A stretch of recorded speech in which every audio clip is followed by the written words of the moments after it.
This pre-med resume is making the #1 most common mistake pre-meds make. And this is Sam's resume today, and there is a ton to brag about. And these changes happened in just 2 quarters. We're going to go over the 3 changes that we made to make his application stand out. I'm Mike. I'm an anesthesiology resident in New York City, and I'm the co-founder of Premed Catalyst. I graduated from UCLA and trained at UCLA Medical School. Over the last 7 years, I've been helping pre-meds just like you get into their dream medical schools. So let's start with Sam's initial resume. There's a ton of great things here. He has clearly defined interests in biochemistry, cardiology, preventative health, and cinema. But there are 2 critical mistakes here. Number 1, there are no supporting activities for his interests in biochemistry, preventive health, and cinema. There's this food bank and hospice volunteer position, but that doesn't really line up with his professed interests. Because he opened with biochemistry, preventive health, and cinema, I am expecting to see biochemistry, preventive health, and cinema on the resume. Instead, I see hospice and volunteer food bank, and that mismatch creates confusion. Did Sam volunteer at the food bank because he saw it on Reddit? Is he in a hospice volunteer position because he heard medical schools want to see it? This is what we mean when a resume has a checkbox feel. There's stuff that technically, yeah, you should have, but it's unclear why you spent time there, especially if you say your interests are in other things. Mistake number 2, prioritizing title over impact. You'll notice that there is a fancy organization that Sam founded and is the president of. However, in the description, nothing had been done. And in real life, Sam had really just registered the organization. No members, no community partnership, no impact to speak of. Isn't this an impressive organization because I'm the president and founder of it? Shouldn't I keep this at the very top of my resume because it shows leadership experience? The answer is a strict, hard, fast no.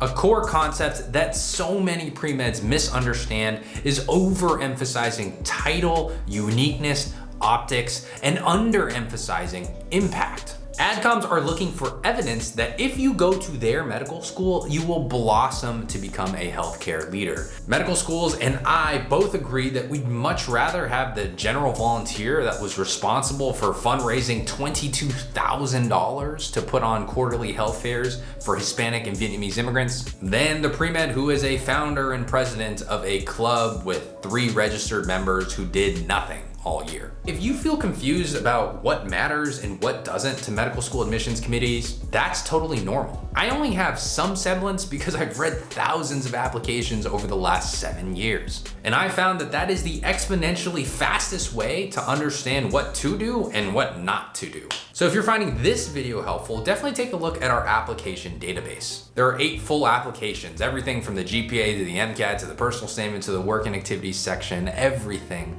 that pre-med submitted to get accepted to their dream medical schools. These are real students who got into UCSF, Vanderbilt, and my own application is there, the same one that got me into UCLA.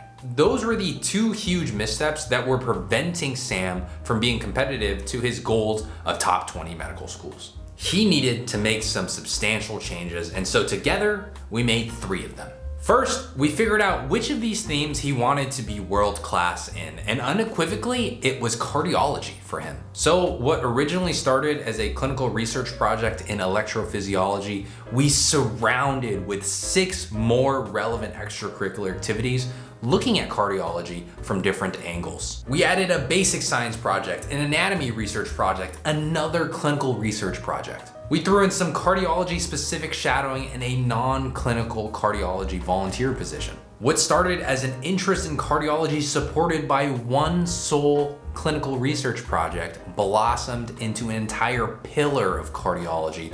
That made his theme undeniable and is exactly how we proved that his passion in cardiology is real. Now that we had this scaffolding and strong foundation to support this cardiology pillar, we knew we had to start digging deeper to try and develop that impact. Sam is part of an organization that cooks meals for homeless veterans that live in transitional housing. He noticed an opportunity to help these clients better. Many aren't perfectly healthy and have been hospitalized prior for heart-related conditions. And so he took it upon himself to develop a partnership with a UCLA dietitian to offer these clients a heart-healthy diet.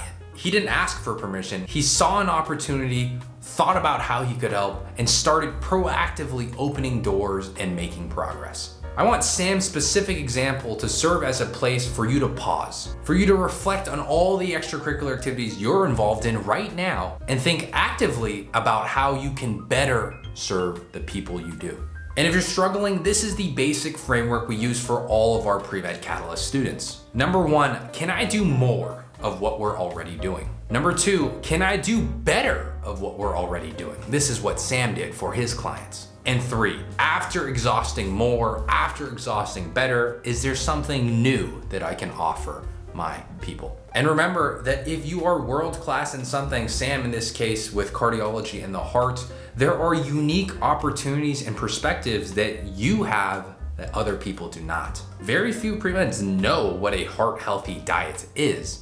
And Sam did only after shadowing and doing basic and clinical research, all with patients with heart-related conditions. And look, if you're nodding along, feeling like, okay, yeah, that makes sense, Mike. Okay, it's not really easy nor natural to see these opportunities. I totally understand that, and I agree with you.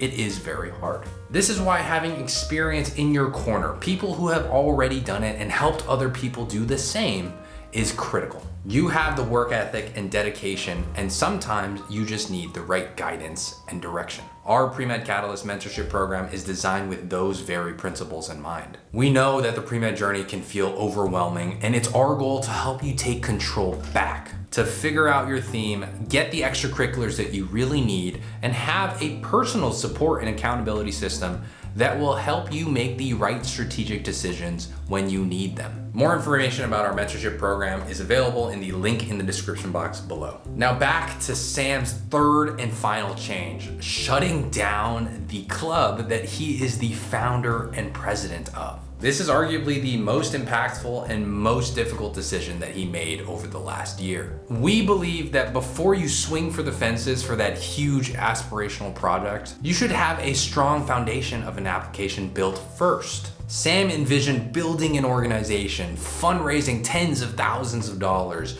joining up with community partners, recruiting doctors for health fair, all to help the general public better understand prevention and management of heart arrhythmias. And just by description alone, you can imagine how many years, not months, that project would entail. And this is why when we met Sam, our focus initially was building a strong fundamental foundation of an application before we went past to those big aspirational projects. And when we met, Sam held on it really tightly. But unfortunately, the club had been around for months and there was no traction. What would have happened in 2 years if all that happened was the club banged against the wall and never made any progress? We would have had nothing to show for it on our pre-med resume. So change number 3 for Sam was focusing on building a well-rounded application before embarking on his most ambitious extracurricular. Those are the 2 core missteps and the 3 key changes that we made for Sam. But of course, those aren't the only mistakes and those aren't the only changes that pre-meds need to make.